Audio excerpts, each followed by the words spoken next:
مشاركة لشاعر من شعراء قبيلة الحساسنة، الشاعر بدر بن عبيد الحساني الهذلي، فليتفضل. السلام عليكم ورحمة الله وبركاته. عدتم على العيد والنهار السعيد وكل عام وانتم بخير.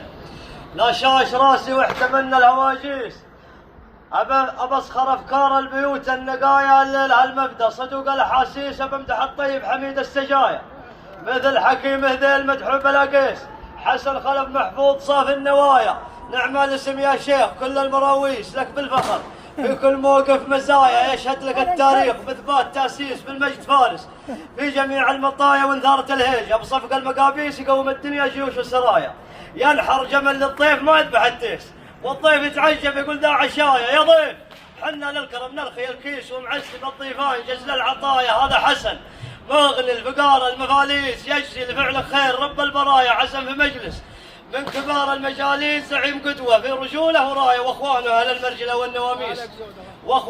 المرجلة والنواميس يجيك منهم طيب ما هي خطايا منها جابوهم في جميع المقاييس لانه معلمهم حفظ الوصايا. سلامتكم. بيض الله وجهك وصح لسانك.